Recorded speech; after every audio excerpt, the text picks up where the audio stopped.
Por medio de las cadenas nacionales de radio y televisión ordenadas por el gobierno, que son constantes, como a todos ustedes les consta, nos hemos enterado de que el manejo económico durante los 4 primeros años del gobierno del presidente Rafael Correa ha sido sensacional, impresionante, inmejorable como nunca antes en la historia del país, pero ¿ha sido en realidad así?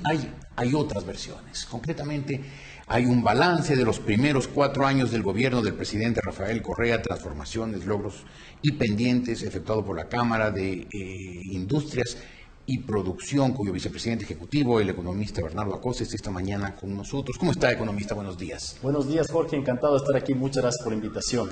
¿Fue tan sensacional el manejo económico de estos 4 años como nos dice el gobierno? Yo quisiera empezar felicitando a esta iniciativa del portal La República y creo que va a ser un beneficio para el periodismo ecuatoriano y en consecuencia para los ciudadanos del país. Eso como primer punto. Muchas gracias. Respecto a su pregunta, Jorge, como dice el libro, ha habido transformaciones grandes. Hay algunos logros, pero hay muchos pendientes. No creo que los resultados han sido sensacionales. Puedo mostrar las cifras de crecimiento de la economía. El promedio del periodo 2001-2006 fue del 5,2%, el crecimiento anual 5,2%. 2001-2006. ¿Por qué no se toma en cuenta el año 2000? Porque fue un año de crisis y en economía no es bueno, en los análisis económicos, tomar en cuenta los picos o los valles, como los llamamos, porque distorsionan los resultados. 5,2% de crecimiento anual promedio entre 2001 y 2006. Entre 2007 y 2010... Es decir, presidencia de Rafael Correa. Exactamente. El promedio del crecimiento económico ha sido del 3,3%. Perdóneme, 3,3%. De promedio anual. Ingresos extraordinarios que ha tenido este gobierno con el petróleo. Así es, 3,3% son cifras oficiales, Jorge, y además lo que es más preocupante es que no solo el promedio ha sido inferior, sino que la variación ha sido mayor, es decir, estamos en una economía más inestable. Quisiera también mostrar las cifras de crecimiento comparadas con el desempeño de otros países de la región, que sufrieron en esencia los mismos factores externos, porque los países de la región son exportadores esencialmente de materias primas, así que con el auge de los commodities nosotros hemos recibido los mismos factores externos que el resto de países. Estamos hablando que Colombia, Perú... Todos los países de Sudamérica. Ya, perfecto. Quisiera mostrar el dato. Ahí cámara, por favor, economista. Los datos azules, las barras azules, muestran el desempeño en el periodo 2001-2006. El Ecuador era el segundo país de la región con el mejor desempeño económico. La tasa de crecimiento promedio anual fue del 5,2%. El único país que superaba el crecimiento del Ecuador era Perú. Estábamos bien, Jorge, estábamos bastante. 2001-2006, estábamos bien. 5,2% de crecimiento anual es un crecimiento importante. Era el segundo país de la región con mayor crecimiento económico. En el periodo 2007-2010, el crecimiento promedio del Ecuador, la tasa de crecimiento promedio fue de 3,3%. Es el tercer crecimiento más bajo de la región. Creo que se pudo haber hecho mejor. Los antepenúltimos. Exactamente, los antepenúltimos. Con el auge de los precios del petróleo, creo que se pudo haber hecho mejor. ¿Qué se pudo hacer mejor? Posiblemente se pudo ahorrar los recursos porque evidentemente el Estado percibió muchísimos recursos y al gastarse todos esos recursos el inversionista no vio un ambiente muy estable porque dijo, el momento que haya periodos de vacas flacas, el Estado no va a tener recursos para inyectar a la economía y mantener un gasto público estable que permita condiciones de crecimiento estables. Entonces, con ese auge del gasto, con unos déficits del sector fiscal, que ya vamos a hablar de aquello, quisiera mencionar aquello, si me permite. Claro. Se generó y además con todas las transformaciones que ha habido, se generó incertidumbre, falta de certeza y falta de seguridad y de estabilidad en la economía a ojos del inversionista. No se generó inversión, no se generaron mejores oportunidades de empleo. ¿Tiene datos de lo que está diciendo? Claro, desde luego, Jorge, todo el libro está basado en datos oficiales y quisiera mostrar, por ejemplo, los datos de la inversión. La inversión societaria en el periodo 2001-2006... Es decir, inversión de empresas. Exactamente. Privadas y públicas. Así es. En el periodo 2001-2006, el promedio fue del 2,8%. En el periodo de la administración del presidente Correa fue del 2,4%. Un promedio inferior. Aquí hay que aclarar que este es un tema irresuelto en el Ecuador. con niveles de inversión menores al 3%, nosotros no vamos a salir del subdesarrollo, no vamos a generar mejores condiciones para la población. Y creo que aquí vale una reflexión para ser absolutamente justos. Este no ha sido un problema de la gestión del presidente Correa, pero no se ha resuelto tampoco durante el periodo del presidente Correa. Ya veníamos mal y continuamos mal, de hecho estamos peor, pero creo que se debe atraer mayores capitales y para eso necesitamos condiciones de estabilidad y confianza. Respecto a la inversión extranjera directa, que usted me preguntaba si tengo cifras, en el periodo 2002-2006, el Ecuador recibió... En este caso es 2002. 2002-2006, el Ecuador recibió inversión extranjera que representaba el 2,2% del PIB. Es muy poco. Simplemente para comparar, Chile recibía inversión extranjera que representaba el 5,6% de su PIB, que es significativamente más alto al del Ecuador. Claro. En el periodo 2007-2010, porque en el 2010 los datos están hasta el tercer trimestre porque no había cifras disponibles al momento de elaborar el estudio.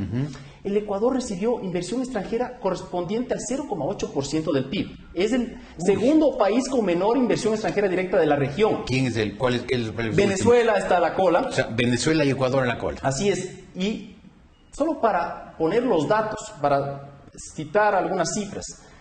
El año pasado, en el año 2010, el Ecuador recibió 170 millones, menos de 170 millones de inversión extranjera directa. Perú y Colombia recibieron más de 6.000 millones. 170 nosotros. Contra 6.000. 6.000 de Colombia, 6.000 del Perú. En realidad, más de 6. Me parece que el Perú recibió más de 7.000, de hecho. Con ese nivel de inversión, no se van a mejorar las oportunidades de empleo. Y, en definitiva, las oportunidades para mejorar las condiciones de vida de la población. Claro. A propósito, ¿tiene cifras sobre el mercado laboral? Desde luego, Jorge. Hacemos un análisis exhaustivo en el estudio sobre el mercado laboral. La conclusión principal es que la estructura del mercado laboral no ha cambiado durante este periodo. El del presidente Correa. Ya estaba mal. Las tasas de subempleo han estado por el orden del 50% antes del gobierno del presidente Correa y durante el gobierno del presidente Correa. Tasas del subempleo del 50% reflejan un mercado laboral que francamente no da oportunidades de buen trabajo, de empleo adecuado para la población. Eso es subempleo. Subempleo. ¿Y desempleo? El desempleo ha variado durante la gestión del presidente Correa. En el año 2009, cuando hubo la crisis internacional, subió significativamente, excedió el 10%. En este último año ha caído al 6%, pero más allá de fijarse en los incrementos de un trimestre a otro trimestre o en las reducciones de un trimestre a otro trimestre, lo que es claro es que hay que reestructurar, hay que reformar el mercado laboral para que sea más dinámico y dé oportunidades de trabajo. Respecto... Sí, por favor. Yo quisiera anotar, usted me preguntó cifras, yo quisiera anotar que uno de los datos y una de las conclusiones interesantes del libro es que la contratación en el sector público entre el año 2007 y 2010 se incrementó aproximadamente en 70.000 empleos. Burocracia, exactamente. Que pagamos los ecuatorianos con nuestros impuestos. Con nuestra producción, exactamente. 70.000 empleos, y eso es bastante comprensible con el incremento del gabinete ministerial. Muchos más ministerios más grandes, es comprensible que haya un auge en la contratación pública. Perdóneme un paréntesis. Le he preguntado a mucha gente cuántos ministerios hay actualmente en el Ecuador. Nadie me ha sabido responder. ¿Usted sabe cuántos ministerios hay ahora en el Ecuador? Está en el libro, no lo sé de memoria. Puede referirse al libro, ahí está el dato. O sea, usted tampoco lo sabe. De memoria no lo sé. No lo sabe nadie. Está por el orden de los 40. Alguna vez se lo pregunté a la ministra de Economía, al economista Viteri, cuando era el economista Viteri. No supo, no sabía cuántos ministerios, estoy hablando de este gobierno, cuántos ministerios había, creo que hay 35, 36, no sé. No conozco el dato de memoria, está en el libro de todos. 70.000 burócratas más, esa era la cifra. La contratación de empleos en el sector privado, sin embargo, ha caído por el orden de los 120.000 empleos. En definitiva, hay 50.000 empleos aproximadamente menos se han perdido 50.000 empleos durante el gobierno del presidente Correa, lo cual es preocupante porque si es que en algún lugar se nota la mejora de las oportunidades de vida, es en el mercado del trabajo, el mercado laboral. Claro. Y ahí creo que tenemos que trabajar todos los ecuatorianos, y quisiera poner énfasis en una de las motivaciones de este libro. Nosotros no queremos atacar a nadie, sino queremos fomentar un proceso de reflexión, de debate. Le iba a hacer esa pregunta. El informe de ustedes, el que se refleja en este balance de los primeros 4 años del gobierno del presidente Rafael Correa de la Cámara de Industrias de Producción, ¿es un informe político o con intenciones políticas o con motivaciones o inspiraciones políticas o es un informe técnico? De ninguna manera político, es una investigación técnica que utiliza las cifras oficiales del Banco Central, del INEC, del Ministerio de Finanzas. El objetivo, como decía, es fomentar un proceso de reflexión, de debate, de análisis de la ciudadanía respecto al estado de la economía 4 años después del inicio del gobierno del presidente Correa. En condiciones normales, el presidente Correa hubiera terminado ya su periodo presidencial. En condiciones de democracia, sí. Hubiera sido el primer presidente en terminar su periodo después del año 1996, lo cual es interesante.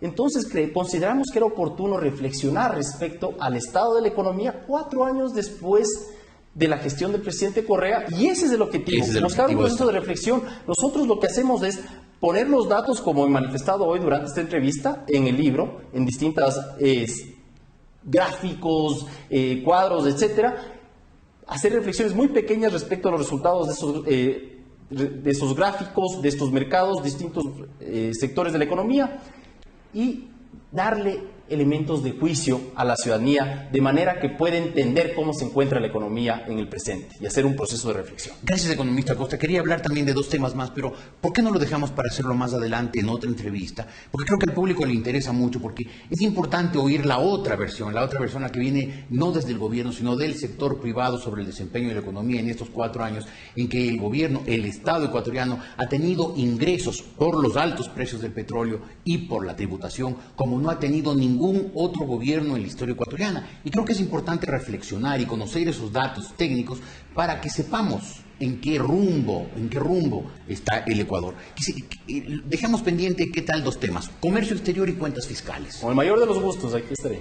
Estamos entonces comprometidos. Sí, por supuesto. Gracias, economista. Bernardo Acosta, el vicepresidente ejecutivo de la Cámara de Industrias y de la Producción. El libro que acaban de presentar ellos desde el balance de los primeros 4 años del gobierno del presidente Rafael Correa, transformaciones, logros y pendientes con cifras oficiales y del Banco Central.